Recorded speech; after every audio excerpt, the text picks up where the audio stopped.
Hello everyone, आप सभी लोग बहुत बढ़िया होंगे। मैं आशा करता हूं कि आप सुखद जीवन जी रहे होंगे। आज अपन बात करते हैं जिसका नाम है ह्यूमन ब्रेन। हमारी बॉडीज़ को किस तरह से ब्रेन कंट्रोलिंग का काम करता है, इसके आज अपन बेसिक अध्ययन करेंगे। ठीक है, तो अपन आज बात करते हैं ह्यूमन ब्रेन की।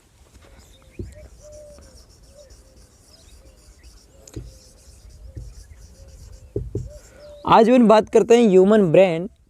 ठीक है, हमारा मस्तिष्क जो है इसका भार होता है, इसका वेट होता है, वो होता है मेल में, पुरुषों में वेट होता है, वो मेल में वेट होता है 1450 ग्राम, 1450 ग्राम। और जो फीमेल है, फीमेल में वेट होता है इसका, वो होता है 1350 ग्राम। ठीक है, तो पुरुषों में तो इसका भार ज़्यादा होता है और जो महिलाओं में इसका भार कम होता है। अब देखो, महिलाओं में इसका भार कम होता है, इसका मतलब ये नहीं कि महिलाओं में दिमाग छोटा है। दिमाग छोटा, इसके भार में छोटा है, वह सोचने में कोई कमी नहीं है। ठीक है ना, क्योंकि महिला के हर शरीर का अंग छोटा होता है, पुरुषों से की तुलना में छोटा होता है। कोई 1-2% ऐसे होते हैं, उनकी मैं बात नहीं करता, लेकिन ज़्यादातर महिलाएँ हैं, उनका जो सभी बॉडीज़ के अंग हैं वो छोटे होते हैं।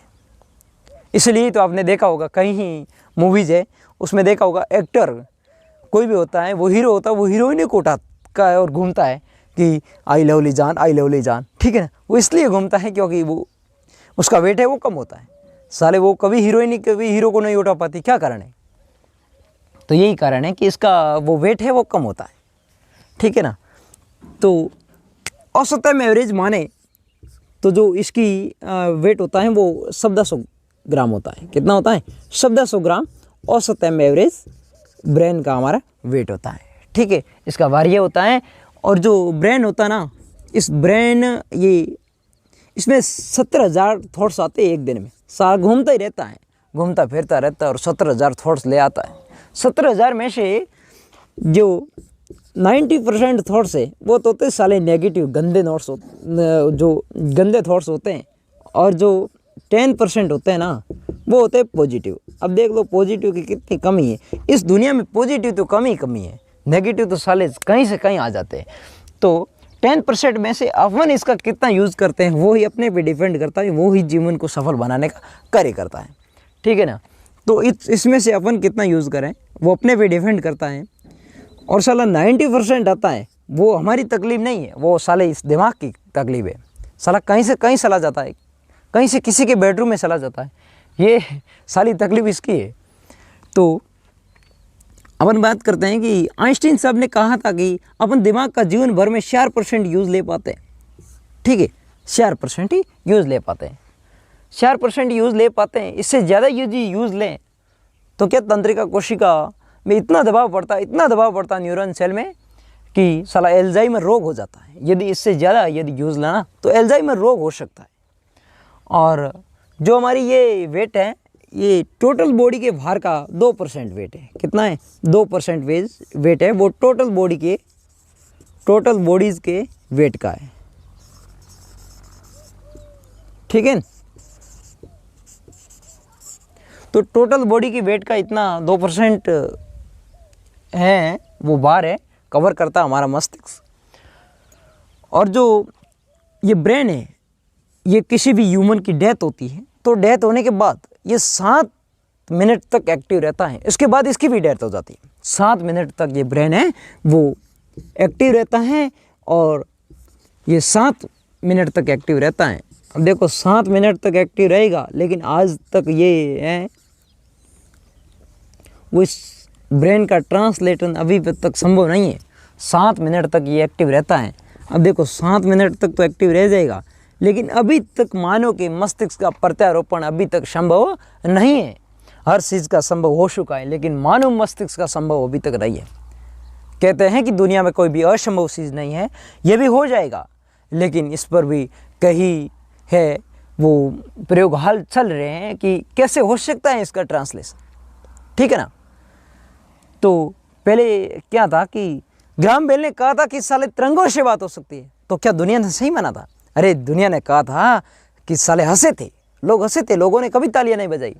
लोग ऐसे थे कि साला क्या बात कर रहा है, गलत रंगों से बात हो रही है। आज अपन यहाँ से बात कर रहे हैं, गोइंग टू सिटिंग दिल्ली, है कि नहीं। तो ये बात हो रही है। अब मैं बात बता दूं कि आगे आने वाली जनरेशन में बात होगी कि ह्यूमन ट्रांसलेशन कि साला नारायण नारायण नारायण, साला कहीं भी प्रकट, साला कहीं से कहीं प्रकट, किसी के बेडरूम में प्रकट, मतलब सामान्य परिस्थितियों में आप साला कहीं से कहीं पहुंच जाते हो, ये तकलीफ तुम्हारी है, ठीक है ना। ये बात है कि 7 मिनट तक है वो हमारा ब्रेन एक्टिव रहता है। और जो ब्रेन है ये फैटेस्ट ऑर्गन है, क्योंकि ब्रेन में सबसे ज़्यादा वसा होती है। कार्बोहाइड्रेट, वसा और प्रोटीन को अपन न्यूट्रेंट में लेते हैं, इनमें से वसा है वो सबसे ज़्यादा ब्रेन के पास होती है, और इसी कारण इसको वशी ऑर्गन या वशी अंग कहा जाता है। इसको फैटेस्ट ऑर्गन कहते हैं। कैसा ऑर्गन कहते हैं इसको? वशी ऑर्गन कहते हैं, वशी अंग। ये फैटेस्ट ऑर्गन है क्योंकि इसके वो पास है वो सबसे ज़्यादा वसा यही ग्रहण करता है, और वसा ये ग्रहण करने के कारण इनको ज़्यादा एनर्जी की ज़रूरत होती है। अब देखो ये कार्य भी ज़्यादा करता है क्योंकि दिमाग को सबसे ज़्यादा लोड पड़ता है, और दिमाग को सबसे ज़्यादा लोड पड़ता है तो ये ज़्यादा कैलोरीज वाला जो है न्यूट्रेंट लेता है। अब देखो हमारे जो न्यूट्रेंट अपन लेते हैं वो कार्बोहाइड्रेट लेते हैं, अपन लेते हैं, एक तो लेते हैं कार्बोहाइड्रेट। देखो कार्बोहाइड्रेट से लेते हैं तो कार्बोहाइड्रेट से अपने को एनर्जी मिलती है, वो मिलती है 4.3 से 4.5 कैलोरी, ठीक है। और जो अपने को जो प्रोटीन से मिलती है वो प्रोटीन से मिलती है कितनी? प्रोटीन से मिलती है 4.5 कैलोरी। अब जो वसा से मिलती है, फैट से मिलती है, फैट से मिलती है वो मिलती है 9.3 कैलोरी। अब देख लो कितनी ज़्यादा कैलोरी अपने को इस फैट से ऊर्जा मिलती है। इसीलिए तो जो है 70% फैट्स ज़्यादा के ज़्यादा इस जो होती हैं इस मस्तिष्क के पास होती है, और कार्बोहाइड्रेट और प्रोटीन का लगभग जो 20% भाग है वो भी ब्रेन के पास रहता है, क्योंकि ब्रेन को सबसे ज़्यादा ऊर्जा की आवश्यकता होती है। और है हमारे शरीर का 70% जल भी है वो मस्तिष्क के पास रहता है, क्योंकि इसको भी जल की बहुत ज़्यादा आवश्यकता है, ठीक है। तो देखो कि अपन फैट है वो कम लेते हैं, क्योंकि जैसे मान के चलो लोग कहते हैं ना कभी कि घी खाने से क्या है कि मस्तिष्क का है वो अच्छा विकास होता है।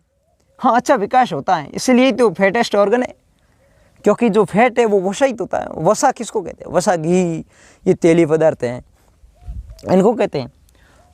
तो इसको अपन ज़्यादा ग्रहण नहीं कर सकते, क्योंकि इसको ज़्यादा ग्रहण करने से हमारे शरीर में धमनी और सिरों में कोलेस्ट्रॉल जम जाता है, इनकी वजह से रक्त का जो सर्कुलेशन नहीं हो पाता है, इसी की वजह से अपन इसको कम लेते हैं, ठीक है ना। लेकिन इसको ज़्यादा लिया जाना तो इसकी शरीर में क्या है, इसका पाचन नहीं हो पाता है, इसीलिए इसको कम लिया जाता है। अपन ज़्यादातर कार्बोहाइड्रेट को लेते हैं, जैसे अनाज है इसमें कार्बोहाइड्रेट होता है, वो अपन कार्बोहाइड्रेट को लेते हैं, और अपने जब ज़्यादा कार्बोहाइड्रेट लेते हैं तो एनर्जी मिलती है। देखो जैसे अपने आप ट्राई मारी होगी, अपन जैसे खाना खाते हैं उसमें अपन जैसे 2 रोटी लेते हैं, उस 2 रोटी में घी तो थोड़ा लेते हैं, रोटी ज़्यादा लेते हैं, है कि नहीं। घी की मात्रा थोड़ी है ना, तो घी की मात्रा थोड़ी क्यों है, उसकी कैलोरी भी ज़्यादा है, तो वो थोड़ी लेने से भी इसका संपूर्ण भाग कवर कर सकते हैं। इस प्रकार से हमारा ब्रेन है वो कार्यरत है। अब अपन बात करते हैं कि ब्रेन है वो होता किस में। ब्रेन होता है विलोक्रेनियम, मतलब जो कपाली अस्थि के नीचे होता है।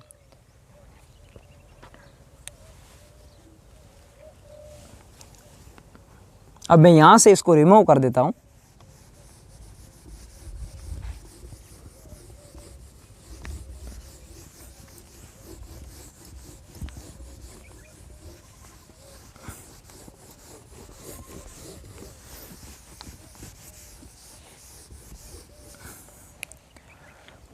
अब देखो हमारा ब्रेन है वो कपाली अस्थि के नीचे होता है, मतलब बिलो क्रेनियम, बिलो क्रेनियम मतलब कपाली अस्थि के नीचे।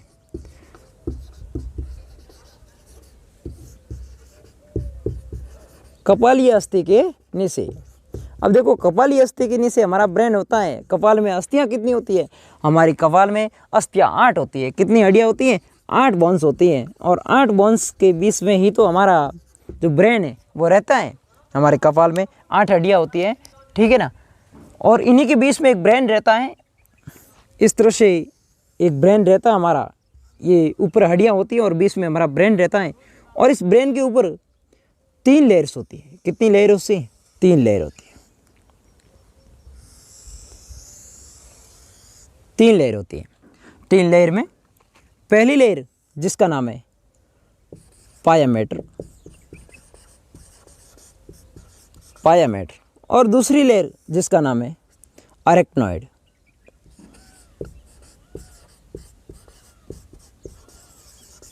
और तीसरी लेयर जिसका नाम है ड्यूरामेटर।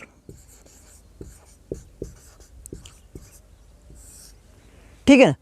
तो ये 3 लेयर्स होती हैं। ये तो होती है सबसे आंतरिक, सबसे इनर।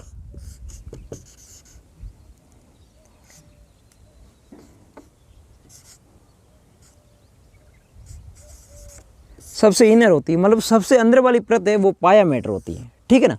ये पायामेटर सबसे अंदर वाली परत, और अरेक्नॉइड 20 वाली, और ड्यूरामेटर सबसे बाहर वाली परत होती है। और इन्हीं की लेयर से ये हमारा ब्रेन है वो ढका रहता है।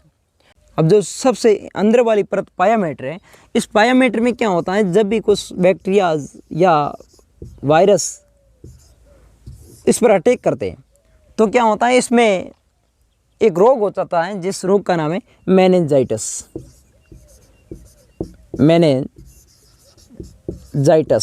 मेनिंजाइटिस एक रोग हो जाता है। वो बैक्टीरिया और जो वायरस है इनकी वजह से पायामेटर में क्या होता है, इसकी झिल्ली को तोड़ देते हैं। इनकी वजह से मेनिंजाइटिस रोग हो जाता है, या इसको कोमा रोग भी कहते हैं, या इसको कोमा कहते हैं। बायोलॉजिकल डेथ हो जाती है। ठीक है। इंसान को कोई पता नहीं चलता है कि क्या हुआ है क्या नहीं हुआ है, क्योंकि उसका ब्रेन कार्य करना बंद कर देता है। और जो ये तीनों लेयर्स हैं, इन तीनों लेयर को मिला के इसको मेनिंजिस कहा जाता है। इसको मेनिंजिस कहा जाता है। वेरी वेरी इंपॉर्टेंट कि इस तीनों लेयर को मिला के मेनिंजिस कहा जाता है। और मेनिंजिस में पायोमेटर में जब बैक्टीरिया और वायरस की जो अटैक करने से मेनिंजाइटिस रोग हो जाता है, जिसको कोमा कहते हैं, या बायोलॉजिकल डेथ हो जाती है, जिसमें ब्रेन कार्य नहीं करता है। ठीक है। इस प्रकार से इसका कार्य होता है। और जो आइंस्टीन साहब ने हमारे जो उसने आइंस्टीन साहब ने क्या किया था, आइंस्टीन साहब उनको 1921 में नोबेल पुरस्कार से सम्मानित किया गया। जब आइंस्टीन साहब ने नोबेल पुरस्कार से सम्मानित किया गया तो उन्होंने क्या किया था कि प्रकाश विद्युत की खोज की थी कि साले प्रकाश को मैं विद्युत पे बदल सकता हूँ, मैं कन्वर्ट कर सकता हूँ। तो लोगों ने क्या कैसे कर सकते, तो उनके करके दिखाया। आज भी अपन इलेक्ट्रिसिटी का उपयोग कर रहे हैं। ये प्रकाश विद्युत तरंग जो द्रव्य हैं उन्होंने ये काम किया था। तो उस पर ये काम करके इसने कहा था कि मैंने मेरे ब्रेन का 4% यूज़ किया है। अब देखो 4% यूज़ करके उन्होंने ऐसा काम कर दिया, तो आप मान सकते हो कि अपने ब्रेन का कितना, अपन तो मतलब 0.00002 भी यूज़ नहीं कर पाते। ठीक है ना। क्योंकि इतना सारा अपन काम नहीं कर पाते, कर सकते हैं, लेकिन अपने में आइंस्टीन जैसा एक स्वभाव, आइंस्टीन जैसा कार्य करने के लिए कुछ अद्भुत होना चाहिए। ठीक है। इस प्रकार से आइंस्टीन साहब ने कार्य किया था। और ये अपन ने देखा कि जो हमारा मस्तिष्क होता है वो इस प्रकार से होता है। देखो मस्तिष्क है वो भ्रूणीय अवस्था, छोटे बच्चों में, जब वो छोटे अडल्ट अवस्था में जब बच्चा नहीं आता, उससे पहले जब बच्चा होता है उसमें 300 से 400 ग्राम का ही ब्रेन होता है। ठीक है। इस प्रकार से ब्रेन हमारा है वो कार्यरत होता है। अब मैं यहाँ से इसको रिमूव कर देता हूँ।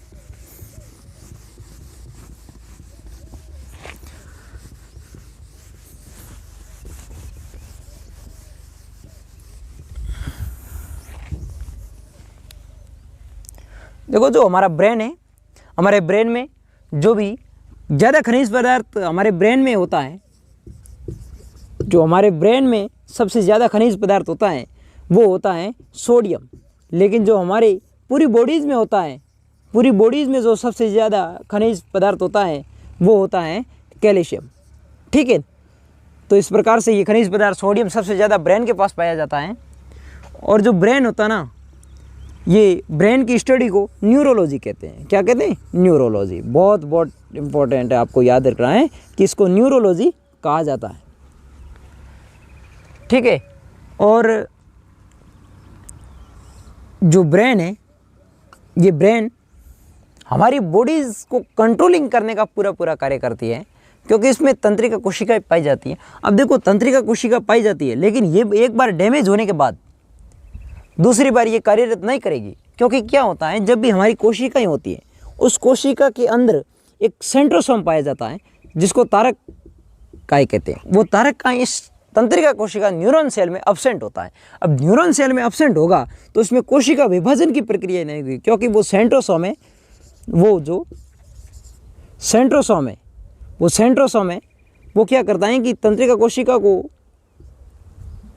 हर कोशिका को एक विभाजित करने का सेंट्रोसोम है, वो सेंट्रोसोम कोशिका को विभाजन करने का कार्य करती है। अब देखो, विभाजित करेगी, लेकिन इस तंत्रिका कोशिका में ये सेंट्रोसोम है नहीं, तो ये विभाजित करने का कार्य नहीं करेगी। एक बार डैमेज होगी मतलब होगी। जैसे भी किसी इंसान के कोई ब्रेन पर कोई शॉट लग जाती है, तो शॉट लगने पर उसका क्या होता है कि कुछ तंत्रिका कोशिकाएं हैं वो इंजेक्ट हो जाती है। अब देखो, तंत्रिका कोशिका इंजेक्ट होगी तो उसमें सेल डिवीजन प्रक्रिया होगी नहीं, क्योंकि सेंट्रोसोम है नहीं, तो वो वापस नई रीजनरेशन की प्रक्रिया उसमें नहीं होगी।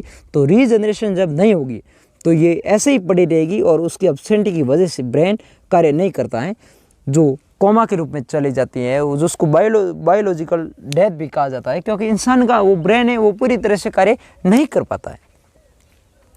तो इस प्रकार से एक ब्रेन की स्टडी होती है कि किस प्रकार से एक ब्रेन को एक समझा जा सकता है। पहले ब्रेन को समझना बहुत ज़रूरी है, ठीक है ना। ब्रेन की बेसिक स्टडी बहुत ज़रूरी है। अब देखो, बेसिक स्टडी अपन की, अब अपन आगे ब्रेन के पार्ट पढ़ेंगे, किस प्रकार से ब्रेन के अलग अलग पार्ट होते हैं और उन पार्टों का क्या कार्य होता है, ठीक है ना। इस प्रकार से अपन आगे पढ़ेंगे। तो आगे अपन अगले अध्याय में पढ़ेंगे। तब तक के लिए सभी को बहुत बहुत शुक्रिया, आपने क्लास देखी। इसलिए आप आगे क्लास को शेयर ज़रूर करें और चैनल को सब्सक्राइब ज़रूर करें। सभी को हैव ए नाइस डे।